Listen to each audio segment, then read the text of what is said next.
Tuturuan ko kayo gumawa ng paitlogan ng manok gamit ang dahon ng nyug. Kumuha ko ng dahon ng nyug, hinati ko siya, pinagdalawa ko yung isang dahon ng nyug. Ngayon tuturuan ko kayo paano gumawa ng paitlogan. So, let's go. Ito siya. Kadalasan kasi ito natutunan ko pa sa lolo ko. Kadalasan to, magbibilang ka ng 3 or 4 na dahon bago ka mag-uumpisa. Ganito. 1, 2, 3. Pwedeng dito or pwedeng 4. Gawin na lang nating 4. So ganito. Babaliin mo yan. Babaliin mo. Then yung sunod, laging nasa ilalim yan. Laging nasa ilalim. Kaya pag nasa ilalim yan, ibabaw, ilalim, ibabaw. Ganito lang. Diba? Ganyan na siya. Sunod, magkakaroon ka ng pagitan ng isa. Siyempre, ilalim lagi yan, nasa unahan. Ilalim, ibabaw, ilalim, ibabaw. Ganun lang. Diba? Ganun na siya. O. Sunod, ganun. Tuloy-tuloy lang yan hanggang matapos tong dahon. Ay, mali yun. Ano ko?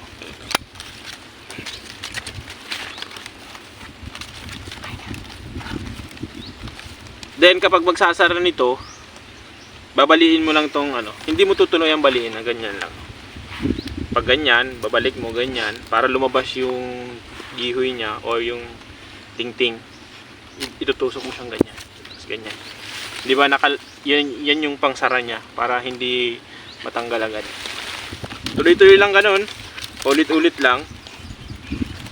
Ulit-ulit lang tayo.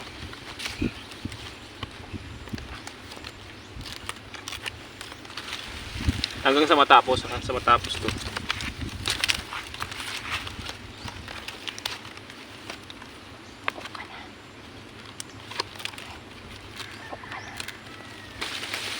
Mas maganda yung nakalapat sa lupa.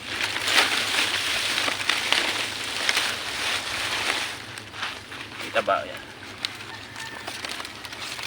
Time lapse muna tayo.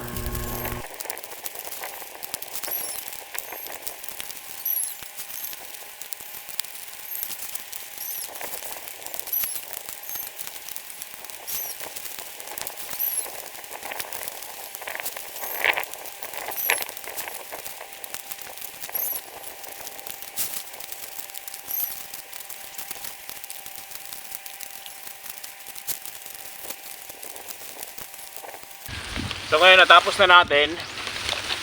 Ang gagawin natin dito, papabilugin lang natin, iikutin lang natin to. So, tapos na natin. Papabilugin lang natin to. Sa inyo lang kung gaano kalaki yung gusto nyo. Gusto nyo medyo maliit lang, ganyan lang. Then ikot hanggang sa maubos. Ayan. Bilog na siya. Bilog na siya, oh. So, meron tayong ditong pantali. Ito. Yung straw yung gagamitin natin panali.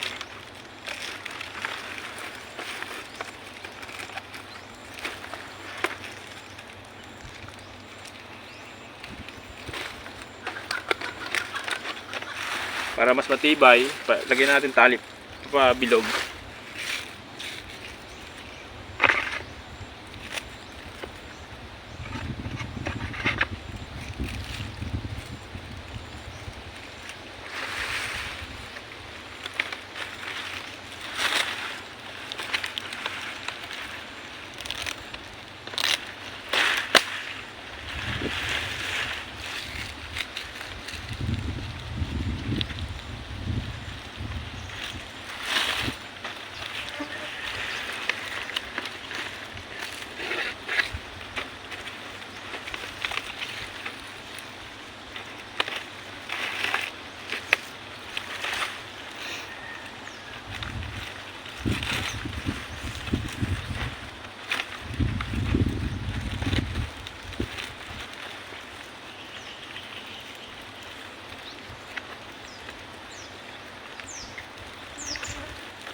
Ayan na siya.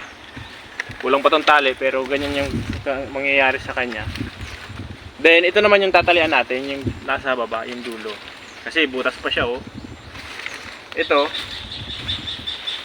tatalian natin to. Ipunin lang natin tong baba.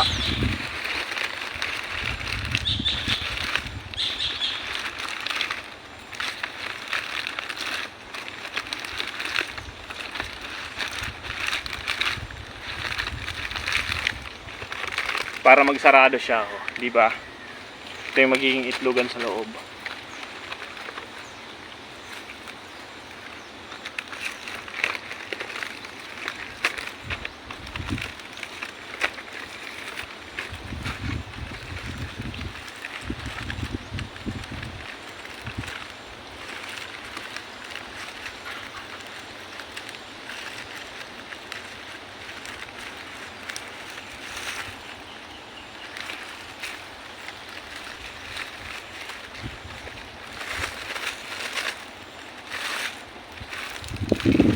So, ito na guys. Buo na siya. Then, ilalagay lang natin to sa fight, dun sa may kulungan ng manok. Papasok sila dito sila nangingitlog. Kagandahan nitong ganito yung paitlogan ay presko sa manok. Hindi siya mainit. Ganyan na. So, yun lang guys. Maraming salamat.